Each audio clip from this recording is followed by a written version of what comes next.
How do you know that the Bible was inspired by God? Because even though all of the books of the Old Testament were written by different men hundreds of years before Jesus was born, they were able to predict dozens of specific details about his life centuries in advance. Like he would be born in Bethlehem, be a descendant of King David, have his hands and his feet pierced, be born of a virgin, and more. Mathematician Peter Stoner calculated that the odds of any one man fulfilling just 8 of these prophecies is 1 in 10 to the 17th power, which is mathematically impossible if left to chance alone. Because God created the universe and is outside of time, only He truly knows the future and is able to accurately predict it. Well, what if those Old Testament predictions were added to the Bible after Jesus was born just to fit his life? The Septuagint was the translation of the Old Testament from Hebrew to Greek, which occurred over 200 years before Jesus was born. So the existence of the Septuagint and the Dead Sea Scrolls historically prove that these prophecies were written down before the birth of Christ.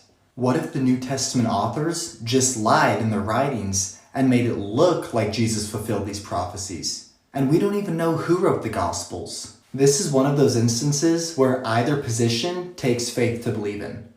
However, your claim that the New Testament authors lied takes a ton of more faith than my belief, which is that they were accurate and honest with their writings. Why? Because the earliest available evidence shows that Matthew, Mark, Luke, and John really did write the Gospels, and that most of the New Testament authors were tortured, imprisoned, and killed for their beliefs. It's irrational to believe that the apostles would go through immense suffering and gain nothing, all for what they knew was a lie. But because of your fringe belief that the apostles did lie, you're betting your eternity against a chance of 1 in 10 to the 17th power, which is the equivalent of stacking silver dollars 2 feet deep over the whole state of Texas and hoping that a blind man would wander the whole state and pick up one specific silver dollar on his very first try. So what should I do? You should follow the facts instead of your feelings and accept the fact that Jesus Christ is Lord and Savior.